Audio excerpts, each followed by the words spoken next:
Hello friends, welcome back to my channel वंक्शन lovers. और आज मैं आपके साथ वंक्शन एफएफ प्रिजनर ऑफ लव का नेक्स्ट पार्ट शेयर करने वाली हूँ। फ्रेंड्स, अगर आप मेरे चैनल पे न्यू हैं तो प्लीज़ मेरे चैनल को सब्सक्राइब और वीडियोस को लाइक कर दीजिए फॉर मोर वंक्शन एफएफ। तो चलिए हम इसका आज सेकंड पार्ट शुरू करते हैं। कल के पार्ट में हमने देखा था कि जब वांग जी के अंकल ने वांग जी को ज़बरदस्ती इस शादी के लिए हाँ बुलवाया था। वांग जी ने कहा, अंकल आप कहीं इस बात के लिए बाद में आपको पछताना ना पड़े, क्योंकि मैं आपसे बोल देता हूँ, जो भी ओमेगा बॉय या गर्ल आप जिससे मेरी वेडिंग करवाएंगे वो कभी भी खुश नहीं होगा।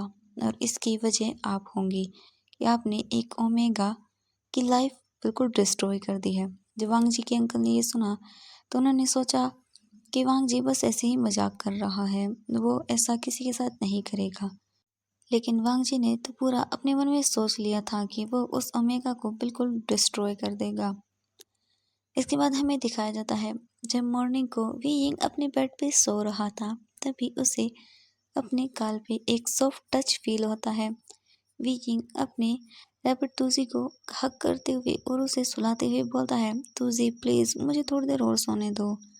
लेकिन तूजी बार बार वी यिंग की चिक्स पे उसे टच किए ही जा रहा था, जिसकी वजह से वे यिंग को उठना पड़ता है। वे यिंग उठते हुए और अपने रैबिट तूजी को हग करते हुए बोलता है अपने मन में, तूजी तुम बिना कितने क्रूर हो, तुम भी मुझे नहीं सोने देते और मैडम यू भी अभी चिल्लाती हुई आ जाएंगी। फिर वो बोलता है, अरे मैं तो आज भूल गया, आज तो हमारे घर में गेस्ट आने वाले हैं ना, हमारी सीजे के लिए। तूजी अगर सीजे की शादी हो जाएंगी तो वो यहाँ से चली जाएंगी, उसके बाद मेरे पास तो कोई नहीं होगा जिससे मैं अपनी बातें शेयर करूँगा। वीइंग थोड़ा उदास हो जाता है। फिर वो बोलता है कि नहीं, मुझे खुश होना चाहिए, सीजे की वेडिंग हो रही है, वो खुश हैं तो मुझे भी खुश होना चाहिए। वीइंग वॉशरूम में जाता है और फ्रेश होकर बाहर आता है, अपने रैबिट तूजी को अपने हाथ में लेता है। फिर वो अपने मन में सोचता है कि मुझे एक बार यानले से बात करनी चाहिए, इसके बाद न जाने कब उनसे बात करने का टाइम मिलेगा। विंग अपने रैबिट तूजी को लेकर यानले के रूम में चला गया। डोर को नॉक करते हुए विंग सोचने लगा कि यानले के जाने के बाद उसका ख्याल कौन रखेगा। एक वही है जो विंग की केयर करती हैं, अगर वो भी चली जाएंगी तो विंग बिल्कुल अकेला पड़ जाएगा। तभी यानली के डोर ओपन हो गया। विंग यानली को हग करते हुए बहुत ही स्माइल करने लगा। यानली विंग को देख के थोड़ी खुश हो गई। विंग अंदर आया और विंग ने अंदर आकर एक पेन और पेपर लिया और उस पर कुछ लिखने लगा। जब विंग का लिखना खत्म हुआ, विंग ने वो पेपर यानली को दे दिया। यानली ने जब वो रीड किया, उसकी आंखों से आंसू आने लगे। यानली ने विंग को हग कर लिया और बोला, विंग मैं इस शादी से बिल्कुल भी खुश। तभी मैडम यू ने कहा, यानली। विंग अपनी मोम की आवाज़ सुनकर थोड़ा डर गई और अपनी मोम की ओर देखते हुए बोली, मोम आप यहाँ। तो मैडम यू ने कहा, विंग तुम यहाँ से नीचे जाओ और जाकर काम को करो। यानली ने उस पेपर को अपने हाथ में लिया और उसे नीचे फेंक दिया। उसके बाद विंग रूम से बाहर जाते हुए अपने मन में सोचता है कि सीजे की आंखों में मुझे खुशी नज़र क्यों नहीं आई। उन्हें तो खुश होना चाहिए कि उनकी वेडिंग हो रही है, लेकिन तूजी मुझे उनकी आंखों में एक डर दिखा। उसके बाद उसने कहा, मुझे नहीं लगता तूजी कि ये सीजे खुश हैं। फिर उसने कहा, लेकिन मैं कुछ नहीं कर सकता हूँ। उसके बाद विंग नीचे चला गया। विंग किचन में जाकर फिर से काम को करने लगा और रैबिट को उसने वहीं अपने पास किचन काउंटर पर बैठा दिया। तूजी वहाँ गाजर खाने लगा। इसके बाद विंग ने सारा काम कंप्लीट किया और अपने मन में सोचते हुए बोला कि जिससे सीजे की शादी होने वाली है वो कैसा दिखता होगा, क्या वो हैंडसम होगा। फिर वो सोचता है कि हाँ, मेरी सीजे को बेस्ट हस्बैंड मिलना चाहिए, वो बहुत अच्छी हैं और उन्हें भी बेस्ट हस्बैंड मिलना चाहिए। इसके बाद जेंग चेंग वहाँ आया और बोला कि विंग क्या तुमने आज के लिए ब्रेकफास्ट बना लिया। तो विंग ने सिर हिलाते हुए कहा, इसके बाद चंगचन ने कहा, वीइंग आज गेस्ट आने वाले हैं तो तुम उनकी फेवरेट डिशेज बनाना। मैंने इंटरनेट पे सब सर्च किया है उनके बारे में। वीइंग ने अपने सिर को हाँ में हिलाया और वो लिस्ट मांगी। जियांग चिंग ने वो लिस्ट वीइंग को दी और वो वहाँ से चला गया, बहुत ही हंसते हुए। इसके बाद वीइंग ने उन सब चीज़ों को देखा और कहा, इनमें तो कुछ सामान कम है, मुझे मार्केट जाना पड़ेगा। वीइंग ने अपने तूसी रैबिट को लिया और वहाँ से बाहर चला गया। वीइंग के पास एक क्रेडिट कार्ड है जिसमें वो सिर्फ घर के कामों के लिए उसे यूज़ कर सकता है। खुद के कामों के लिए तो उसने कभी यूज़ ही नहीं किया, क्योंकि ना उसे ये अलाउड था और ना उसने कभी ये करने के बारे में सोचा। उसके बाद वीइंग सब सामान लेकर वापस घर लौट आया। वीइंग आते वक्त बहुत लेट हो गया था। मैडम यू वीइंग पर चिल्लाते हुए बोली, वीइंग 1 घंटे में गेस्ट आने वाले हैं और तुमने अभी तक कोई प्रिपरेशन नहीं की है। वीइंग अपने सिर को झुकाते हुए बोला, अपने फिंगर दिखाते हुए कि वो 2 मिनट में अभी बना देगा। मैडम यू ने कहा, वीइंग अगर तुमने सही से सारा काम नहीं किया तो देख लेना आज तुम्हें इसकी सजा मिलेगी। वीइंग थोड़ा डर गया, क्योंकि वो मैडम यू के हाथों से मार नहीं खाना चाहता था, क्योंकि उसके बॉडी पे अभी भी मैडम यू के मार के निशान थे। इसके बाद वीइंग जल्दी जल्दी काम को करने लगा। उसने सारा डिनर बना दिया और वहाँ रख दिया। इसके बाद अंकल फेंग मियान वीइंग के पास आए और बोले, वीइंग तुम जाके तैयार हो जाओ, तुम्हें भी हमारे साथ रहना है। तो मैडम यू ने कहा कि इसकी कोई ज़रूरत नहीं है। तो अंकल फेंग मियान ने कहा कि यू इसकी इसकी ड्रेस बहुत ख़राब हो गई है, तो प्लीज़ इसे अच्छे से रेडी हो जाने दो। तो यू ने कहा, नहीं इसकी कोई ज़रूरत नहीं है। तभी उसे डोर पर नॉक हुई। तो मैडम यू जाते हुए बोलती हैं कि वीइंग ये सभी अच्छे से डिनर टेबल पर लगा दो खाना। तो वीइंग ने अपने सिर को हाँ में हिलाया और वो वहाँ से चली गई। अंकल फेंग मियान वीइंग के पास आए और बोले, वीइंग तुम जाओ, मैं ये कर दूंगा। तो वीइंग ने सिर को हिलाते हुए अपने सर को ना में हिलाया। तो अंकल फेंग मियान ने कहा, वीइंग तुम रहने दो, मैं कर लूँगा। उसके बाद वीइंग वहाँ से चला गया। वो अपने रूम में गया और बोला कि उसे आज क्या पहनना चाहिए। फिर उसने सोचा कि वो कुछ भी पहने, इससे किसी को कोई फ़र्क नहीं पड़ता। उसने फिर नॉर्मल से कपड़े पहने और नीचे चला गया। मैडम यू ने कहा, वीइंग तुम कहाँ थे? मैंने तुमसे कहा था कि सभी कामों को अच्छे से करना, अभी भी तुमने डिनर टेबल को अच्छे से सजाया भी नहीं है। तो वीइंग अपने सिर को हिलाते हुए बोला कि वो अभी कर देगा। इसके बाद वो डाइनिंग टेबल पर गया और वहाँ पर खाने को अच्छे से सजाने लगा। उसके बाद हमें दिखाया जाता है कि दूसरी तरफ हमारे अंकल चिरन वांग जी से बोलते हैं कि वांग जी तुम अभी तक रेडी क्यों नहीं हुए। तो वांग जी ने कहा, अंकल मैंने आपसे पहले भी कहा था, मुझे इस शादी में कोई इंटरेस्ट नहीं है, आपको जो करना है वो करिए। ठीक है, मुझे वेडिंग करनी है, ये लंच वगैरह मुझसे नहीं होगा, आपको जाना है तो जाइए, मेरी को इम्पोर्टेंट मीटिंग है जो अटेंड करनी बहुत ज़रूरी है, आप ये डिनर करके आ जाइए, मुझे बता दीजिएगा कि मुझे वेडिंग कब करनी है, तो आप जा सकते हैं। वांग जी के अंकल गुस्से में बोले, वांग जी ये किस तरह का घटिया मजाक है। तो वांग जी ने कहा, अंकल आपने मुझसे वेडिंग के लिए कहा था, न कि आपके इस बकवास डिनर पर जाने के लिए। ठीक है, आपको जो करना है वो करिए, मैं नहीं आने वाला। तो सीचन अंकल को बोलता है कि अंकल प्लीज़ ऐसा मत कीजिए, वो बहुत मुश्किल से वेडिंग के लिए माना है, अगर आप उसे इस तरह से फोर्स करते रहेंगे तो वो इस वेडिंग से भी मना कर देगा। तो उसके अंकल ने कुछ नहीं कहा और वहाँ से चलने लगे। तो वांग जी ने फिर से एक बार अपने अंकल से कहा, अंकल मैं आपसे अभी भी बोल रहा हूँ, ये वेडिंग मत कराइए, वरना आप एक इनोसेंट ओमेगा को एक बहुत बड़े डेंजरस हाथों में देने वाले हैं। तो प्लीज़ आप ये वेडिंग अभी भी कैंसिल कर सकते हैं, मैं आपसे बोल रहा हूँ, वरना आप एक ओमेगा की बहुत बुरी हालत के जिम्मेदार होंगे। तो उसके अंकल ने कहा, वांग जी अगर तुमने ऐसा कुछ किया भी तो देख लेना, मैं तुम्हारा वो हाल करूँगा जो तुमने सोचा भी नहीं होगा।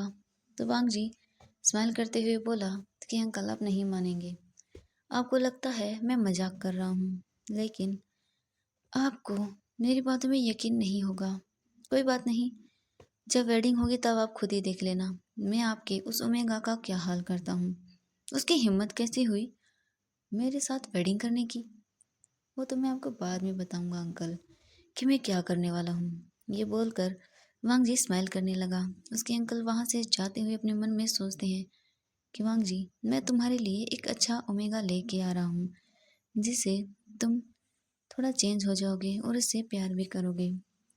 एक कोई तुम्हारी लाइफ में आ जाएगा तो तुम खुद ब खुद बदलने लगोगे।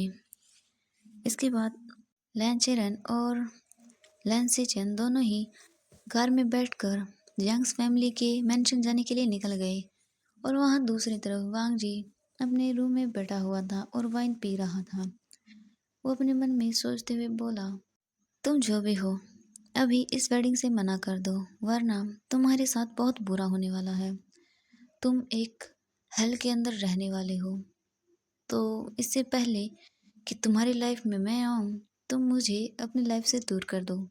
और वो स्माइल करते हुए बोला, अब तो मुझे वहाँ जाना ही पड़ेगा। आखिर देखना तो चाहिए, आखिर मेरे अंकल ने मेरे लिए कौन सा प्रीटी ओमेगा चुना है या चुनी है।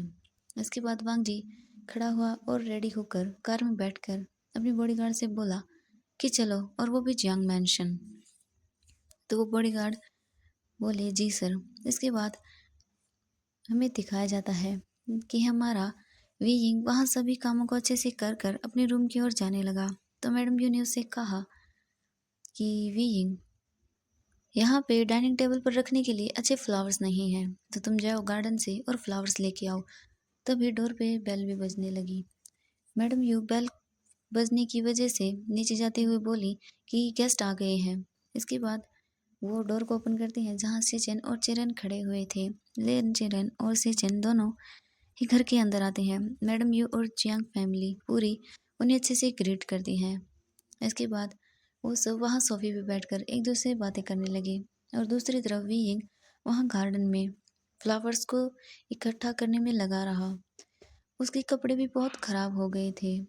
उसके बाद वी यिंग की नज़र अपने हाथ पर गई, जहाँ उसकी मोम की दी हुई दोनों रिंगों में से ओनली एक रिंग ही उसके हाथ में थी। वी यिंग ये देखकर बहुत डर गया और अपने मन में बोला, मम्मा आई एम सॉरी, मैंने आपकी रिंग खो दी। मम्मा, मैं अभी से ढूंढ लेता हूँ। वी यिंग पूरे गार्डन में ढूंढते हुए अपने मन में सोचा कि मन नहीं, ये मॉम ने मुझे बहुत पहले दी थी, ये आखिरी चीज़ है जो मेरी उनकी निशानी के तौर पर है, मैं इसे कैसे खो सकता हूँ। वी यिंग उस गार्डन के अंदर बहुत बुरी तरह से अपनी मॉम की रिंग्स को ढूंढने लगा। उसकी मॉम की ये आखिरी निशानी उसके पास थी। एक रिंग उसकी मॉम के हाथों में थी और दूसरी उसके डैड के हाथों में थी। जब उनकी मॉम डैड का एक्सीडेंट हुआ तभी उन्हें ये रिंग वी यिंग को दे दी थी। वी यिंग ने ये अपने पास हमेशा से रखी और अपनी फिंगर्स में वी यिंग इसे पहनता है। वी यिंग को अपने मॉम डैड के अपने पास होने का एहसास होता है। वी यिंग उस गार्डन के अंदर पूरी तरह से अपनी मॉम डैड की रिंग्स को ढूंढ रहा था और वहाँ अंदर जियांग फैमिली और लैन फैमिली दोनों बहुत अच्छे से बातें कर रहे थे। तभी एक ब्लैक कार जियांग मैंगसन के आगे आते हुए रुकी। उसमें से 4-5 बॉडीगार्ड्स बाहर निकले और एक बॉडीगार्ड ने कार का डोर ओपन किया। उसमें से ब्लैक कपड़ों के अंदर लैन वांगजी निकला, जिसके हाथ में गन थी। वांगजी ने अपनी गन को एक बॉडीगार्ड को देते हुए कहा कि मैं अंदर जा रहा हूँ, तो प्लीज़ ये सब यहीं रुको और इस गन को भी मेरे पास मत लेके आना, क्योंकि अगर मेरा दिमाग ख़राब हो गया तो न जाने मैं क्या कर लूँगा। तो बॉडीगार्ड ने कहा, जी सर। इसके बाद वांग जी अपने बॉडीगार्ड्स के साथ जियांग मैंशन की ओर अंदर जाने लगा। तभी उसकी नज़र एक चमकती हुई चीज़ पर पड़ी जो इसकी आंखों में चुभ रही थी। वांग जी ने उस ओर किया तो वहाँ कुछ नीचे घास में कोई चीज़ पड़ी हुई चमक रही थी। वांग जी उसके पास गया और उसे अपने हाथ में लेने लगा। तभी किसी ने वो चीज़ पहले ही उठा ली और अपनी उंगली में पहनता हुआ वहाँ से चला गया। उसका तो वांग जी पे बिल्कुल भी ध्यान नहीं था। वी यिंग तो अपने ही मन में बातें करते हुए वहाँ से चला गया और सोचते हुए बोला कि थैंक गॉड मॉम, मुझे ये मिल गई, आप मुझसे कभी मत दूर जाना। और वांग जी की नज़रें उस पे से हटी नहीं रही थी। हालांकि वांग जी को उसका फेस क्लियर नहीं था, क्योंकि वांग जी को समझ पाता इससे पहले ही वी यिंग वहाँ से दूर चला गया था। वांग जी को उसकी शक्ल अच्छे से दिखाई भी नहीं दी, लेकिन वांग जी उसकी ओर बहुत ही इंटेंसली देख रहा था। वी यिंग बैक डोर से घर के अंदर चला गया। वी यिंग बाथरूम के अंदर गया और खुद को साफ करने लगा। फिर उसने अपने कपड़े चेंज किए और नीचे आ गया। जैसे ही जियांग फैमिली ने लैन वांगजी को वहाँ खड़े हुए देखा तो वो उन्हें ग्रीट करते हुए उन्हें अंदर बुलाने लगी। वांगजी अंदर गया और एक सोफे पे बैठ गया जहाँ उसके अंकल और उसके ब्रदर बैठे हुए थे। उसके बाद मैडम यू ने कहा कि आप सब यहीं बैठिए और बातें कीजिए, मैं अभी जियांग चैंग और यू को लेके आती हूँ। उसके बाद मैडम यू वहाँ से चले गई। यानली के रूम में गई और उससे कहा कि यानली तुम अभी रेडी क्यों नहीं हुई। तो यानली ने कहा मॉम मुझे आपसे कुछ बातें करनी है, मैं आपसे बताना चाहती हूँ कि मैं। तो मैडम यू ने कहा कि यानली मुझे तुम्हारी बकवास नहीं सुननी, मैंने कहा ये वेडिंग होगी तो होगी, ठीक है चुपचाप जल्दी से रेडी हो और नीचे आ जाओ। इसके बाद मैडम यू वहाँ से चली गई। यानली अपने फ़ोन को हाथ में लेते हुए बोली कि मैं ये वेडिंग कैसे करूँ जबकि मैं। इसके बाद उसके फ़ोन पर रिंग आने लगी। यानली ने फ़ोन को पिक किया और उस पर बातें करने लगी। और वहाँ दूसरी तरफ वी यिंग को इन सब बातों से कोई फ़र्क नहीं पड़ता था। वी यिंग तो बस अपने किचन के कामों में बिजी था क्योंकि उसे यही करने के लिए कहा गया था। वी यिंग ने सभी चीज़ों को अच्छे से एडजस्ट कर दिया और वो डाइनिंग टेबल पर भी सभी डिशेज को अच्छे से चेक करने लगा कि सब कुछ वहाँ है या नहीं। और वहाँ दूसरी तरफ अंकल फेंग मियान और वांग जी के अंकल तो एक दूसरे के साथ बहुत ही अच्छी तरह से बातें कर रहे थे, हंसी मजाक कर रहे थे, लेकिन वांग जी इन सब चीज़ों से बहुत इरिटेट हो रहा था और वो खड़ा होकर वहाँ से जाने लगा। तो वांग जी के अंकल ने कहा वांग जी ऐसे तुम कैसे जा सकते हो, हमें अभी डिनर करना है। तो वांग जी ने कुछ नहीं कहा और उसके बाद वो सब डाइनिंग टेबल पर चले गए। उसके बाद वो सब डिनर करने लगे। अंकल फेंग म्यान ने कहा कि वी यिंग कहाँ है। तो मैडम यू ने कहा कि वो अपने रूम में चला गया। तो अंकल फेंग मैन ने कहा लेकिन वी यिंग ने आज डिनर नहीं किया। तो मैडम यू ने कहा कि वो कर लिया है उसने डिनर और वो सोने चला गया है, आप चिंता मत कीजिए।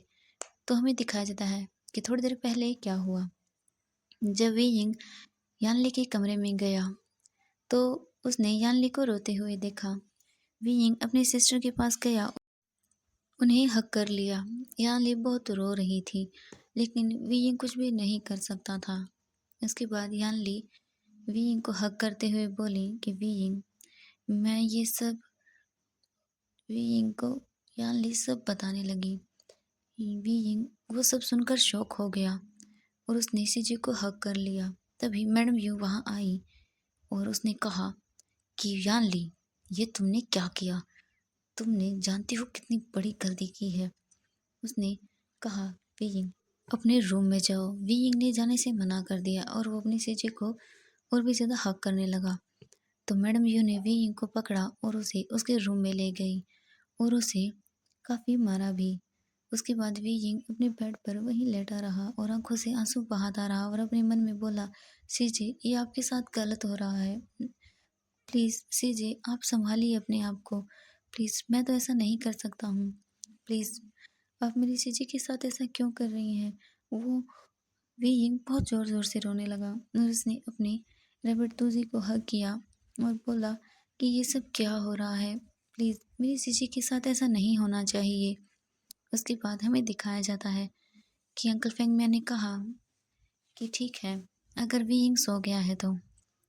वांग जी को ये सब बहुत इरिटेटिंग लग रहा था। उसके बाद उन सब ने वांग जी और यानली और सेचेन और जियांग चेंग के मैरिज की डेट भी फिक्स कर दी। उनकी शादी आज से 3 दिन बाद होने वाली थी। वांग जी तो बहुत ही ज़्यादा फ्रस्ट्रेट हो चुका था।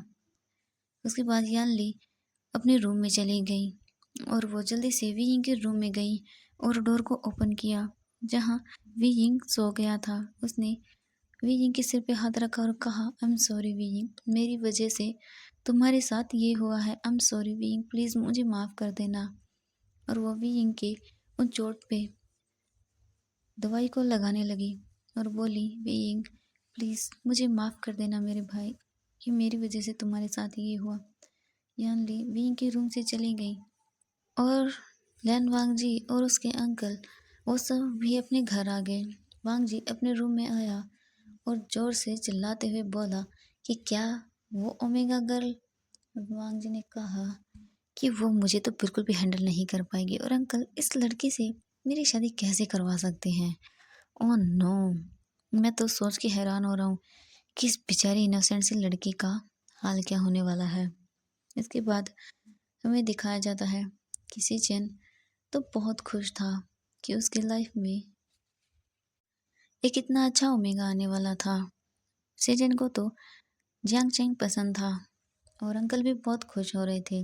और वहाँ दूसरी तरफ जब मैडम जी अपने रूम में आई तो वो अपने मन में सोचते हुए बोली कि यान ली, तुम नहीं जानती तुमने कितनी बड़ी गलती की है, लेकिन ये शादी तो नहीं रुकेगी, तुम्हारी शादी तो मैं लैन वांग जी से ही करवा के रहूँगी। इसके बाद हमें दिखाया जाता है कि वांग जी और यानली की वेडिंग का डे आ गया था। उस दिन सब बहुत अच्छे से प्रिपरेशन कर रहे थे और वी यिंग भी सभी कामों को कर रहा था, लेकिन उसे अपनी सिस्टर यानली की बहुत चिंता हो रही थी। तो फ्रेंड्स, आज के लिए बस इतना ही। नेक्स्ट पार्ट के लिए वेट कीजिएगा। Thank you so much.